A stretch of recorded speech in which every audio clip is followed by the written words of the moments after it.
Assalamualaikum warahmatullahi wabarakatuh. Pada kesempatan kali ini, kelompok kami akan mempresentasikan materi mengenai low carbo diet. Saya akan sebagai moderator dan perkenalkan, nama saya Inaya Putra Valia dengan NIM 256132887. Perkenalkan, nama saya Devia Altafunisa dengan NIM 256132881. Perkenalkan, nama saya Maisunisa Amjad Adiba dengan NIM 256132884. Perkenalkan, nama saya Tanisa Firia Suryawijaya dengan NIM 256132886. Saya Anissa Karin Sakila dengan NIM 256132880.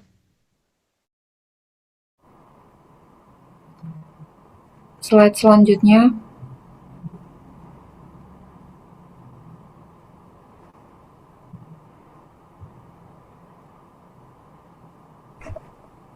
Nah, di sini saya akan menjelaskan pengertian tentang low carbon diet.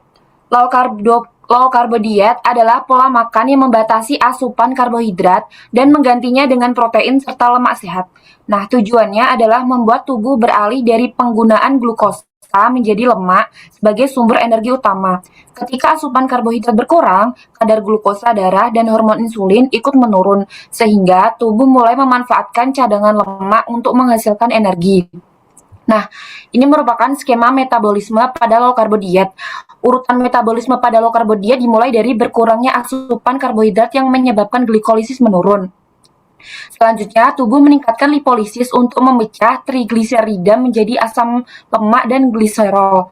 Asam lemak kemudian mengalami deoksidasi sehingga menghasilkan asetil-CoA. Karena oksaloasetat digunakan untuk gluconeogenesis sebagai asetil-CoA diubah menjadi badan keton melalui proses ketogenesis. Badan keton tersebut kemudian digunakan sebagai sumber energi alternatif oleh tubuh. Nah, ini adalah kaitannya dengan jalur metabolisme. Low carbon diet menyebabkan perubahan jalur metabolisme dari metabolisme karbohidrat ke metabolisme lemak. Jalur glikolisis menjadi menurun karena ketersediaan glukosa berkurang, sedangkan jalur liposis beta oksidasi, glucogenesis, dan ketogenesis meningkat. Perubahan jalur metabolisme ini membuat tubuh lebih banyak membakar cadangan lemak, sehingga dapat membantu menurunkan berat badan serta menjaga kadar gula darah tetap lebih stabil. Selanjutnya akan dibacakan oleh teman saya. Pada slide ini kita akan membahas bagaimana diet rendah karbohidrat. Prosesnya dimulai ketika asupan karbohidrat dikurangi secara signifikan karena tubuh mendapatkan lebih sedikit glukosa dari makanan. Kadar insulin di dalam tubuh juga akan menurun. Penurunan insulin ini penting karena insulin yang rendah membuat tubuh lebih mudah memecah cadangan lemak. Proses pemecahan lemak tersebut disebut lipolisis, yaitu ketika lemak di jaringan adiposa dipecah menjadi asam lemak bebas. Selanjutnya, asam lemak tersebut akan dioksidasi atau dibakar untuk menghasilkan energi dalam bentuk ATP.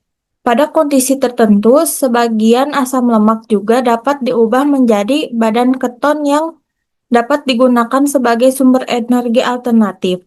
Karena tubuh lebih banyak menggunakan cadangan lemak sebagai energi dan terjadi penurunan asupan kalori, maka secara bertahap berat badan akan menurun. Selain itu, diet rendah karbohidrat juga cenderung meningkatkan rasa kenyang sehingga seseorang tidak dapat mudah lapar. Selanjutnya,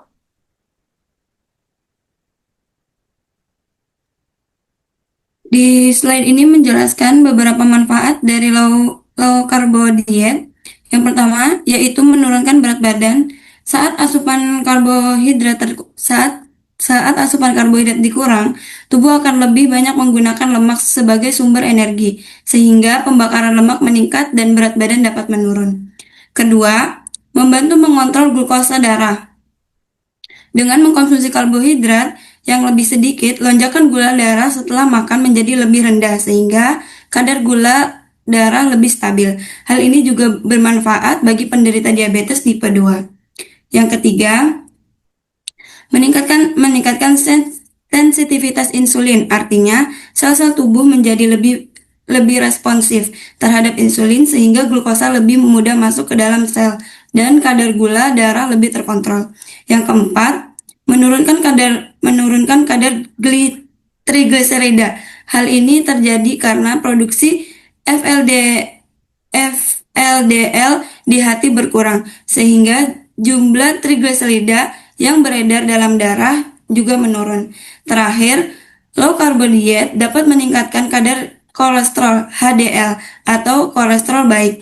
HDL berfungsi membantu mengangkut kolesterol lebih dari pembuluh darah ke hati untuk dibuang, sehingga dapat memberikan perlindungan terhadap penyakit kardiovaskular. Selanjutnya akan dijelaskan oleh teman saya.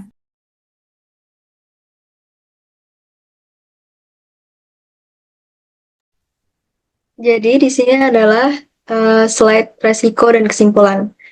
Low carbo diet dapat menimbulkan beberapa risiko seperti rasa lelah, sakit kepala, kekurangan serat, dan mikronutrien, serta risiko ketosis berlebihan.